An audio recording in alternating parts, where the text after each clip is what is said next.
Hey guys, in this video we're gonna be checking out the top 5 best table saws under $1,000 that are available on the market for their true quality. I made this list based in my personal opinion and hours of research and have listed them based on popularity, quality, price, durability, user opinions and more. If you want to see more information in the updated price, you can check out the description below and also make sure subscribe for more reviews. Okay, so let's get started with the video.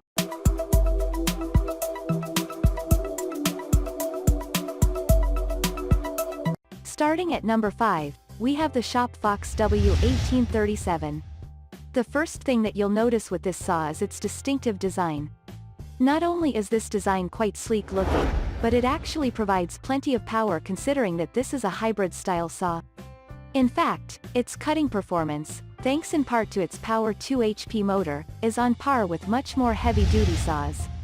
The built-in casters make it easy to maneuver within a smaller space. When they are not in use, the casters can be simply flipped up off of the ground.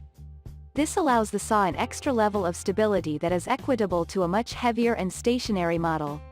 Something else that really stands out with this saw is its large rip capacity. It can go 15 inches to the left, and 30 inches to the right, which is quite impressive for a saw this size.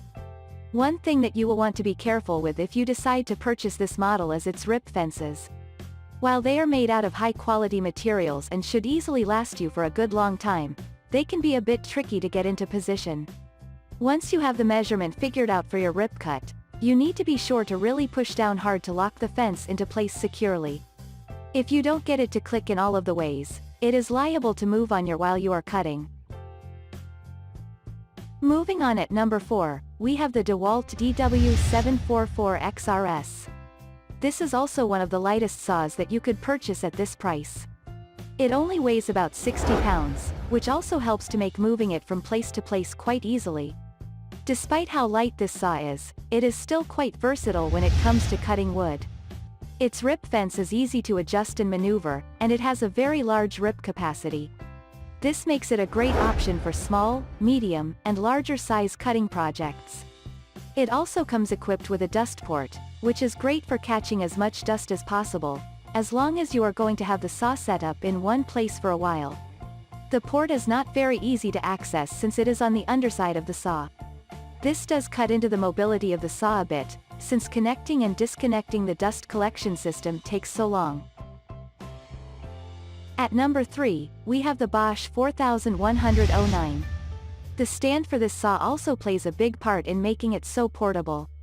This stand can be raised and lowered with very little effort, thanks in part its gravity rise technology. All you need to do is simply flip the locks off on the arms and lift the saw into place. It is very easy to do and barely takes any time to go from moving the saw to setting it up and cutting, which is a huge plus. Another feature that helps to make this such an easy to maneuver saw is its large power cord. While many table saws have a 3-foot cord, this offering from Bosch comes with a 6-foot power cord. This longer cord makes it much easier to move the saw around without having to unplug it each and every time. Seeing as this is such a portable saw, it should not be that big of a surprise that it isn't quite as powerful as some other options. It does have a pretty good size rip capacity for its size, though the rip fences are difficult to get into the correct position every time.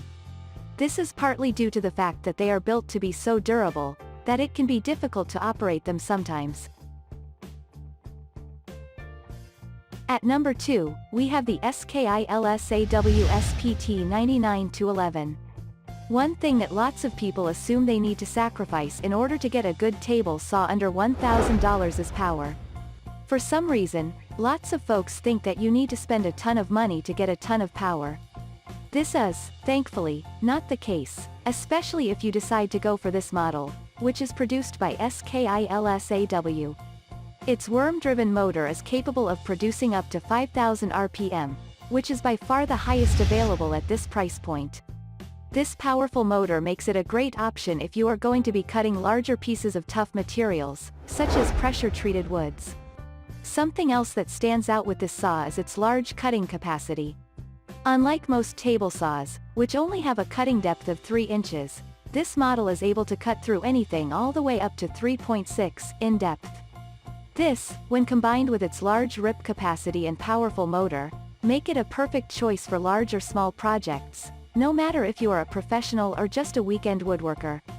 The only real downside to this model is its initial setup.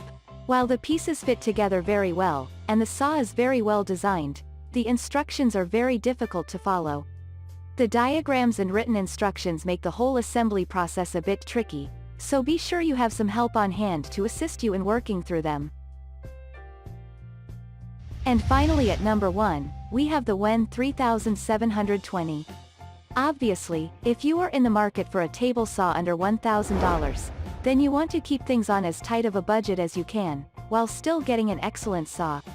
If that sounds like you, then you may want to check out this model. It is highly portable, has a powerful motor, large rip, and cutting capacity, and is very budget-friendly.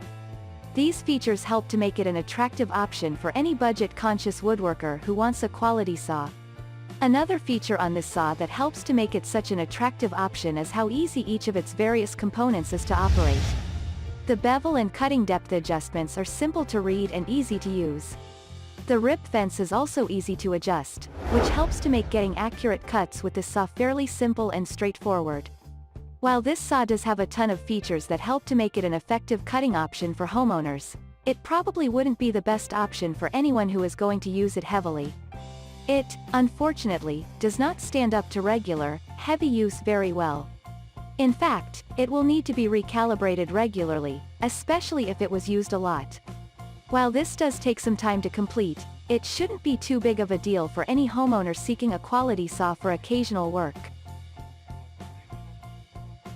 Thanks you for watching guys, I hope you liked this video. If this video is helpful to you, please make sure like, comment and subscribe. If you have any question related to this product you can leave a comment down below. I will get back to you as soon as possible.